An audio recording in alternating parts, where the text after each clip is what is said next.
Okay, so we're just going to go through some of the features and functions now of the Surgic Pro and the Vario Surge. So we'll start with a quick video on the Surgic Pro. So we'll just go through fairly quickly everything. Essentially the buttons here, we've got light with your different modes there, low, high or off, coolant here. So you've got 5 levels of coolant plus off, forward and reverse. If it's beeping like it's going to reverse over you, it's going backwards.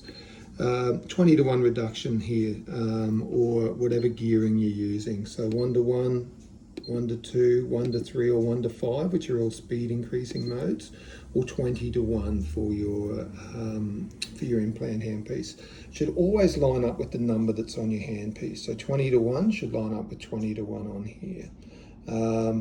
Anytime that you do have a preset in there that you want to store, we just hold down the memory button. And that's now locked into program 7 there at the settings on here. So everything is locked in, and it's also on implant system 1. Now if we want to change to a different implant system, we hold both program buttons down and it changes implant systems. So that's a good one to remember. You can have up to 8 different implant systems, both with 8 different presets. So 64 presets total, which is nice. And then we just, once we're in there, we've got our 8 presets. So implant system 1 has 8 presets, and all of those can be stored with the memory button.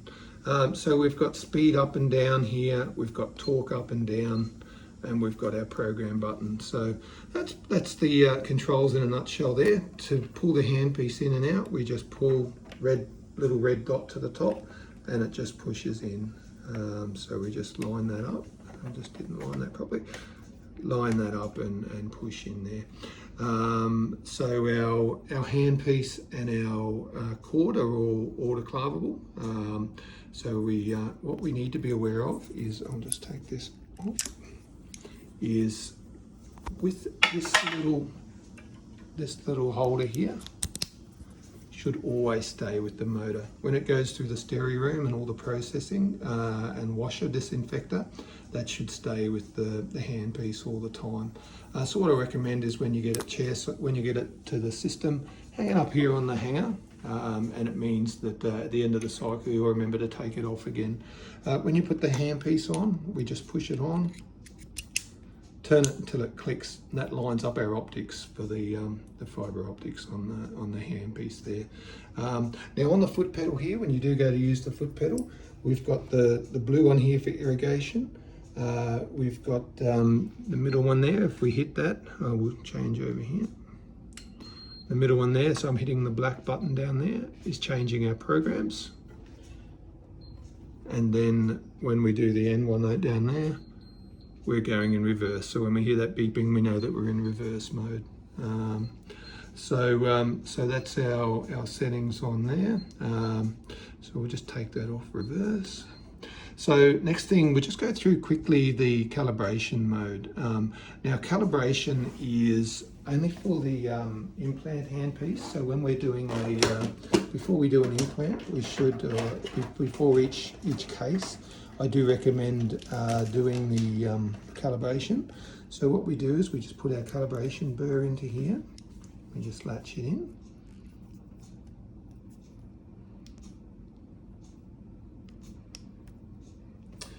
And then we hit calibration mode on here.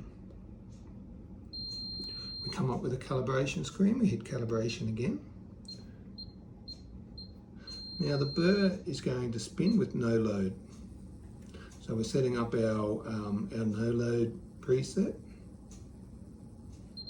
It'll come up with done, and then the screen will change to a H. Now this is the torque setting. Now we hold that in there. Just be aware that it has got a little bit of resistance, so make sure you're holding onto the handpiece. We hit the calibration button again. It's going to count down, prepare that's about to start, and away we go. So now we're doing a load calibration. So we've done our no load, now we're setting up the load under resistance. It's hit done, we look for the L on the screen and we hit the calibration one more time. Now what we're going to see here is we're going to see this run really, really slowly. and then we're going to see it ramp up to full speed. Essentially, once it's done that, we've finished our full calibration, and your motor is ready to go.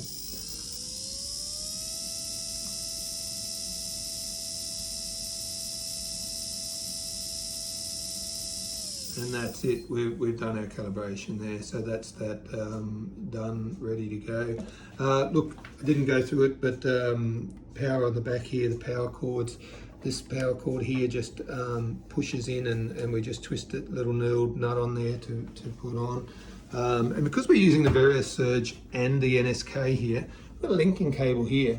If we're using the standalone, it will have the foot pedal going here, but we're sharing a foot pedal. So we've got this little linking cable that goes through here, which allows our communication between one device and the other just by hitting this button, which is a nice little feature. And just quickly, without actually putting one in, when you put your handpiece lines in here, there's a little shoulder that goes up against these two ends of the irrigation tube.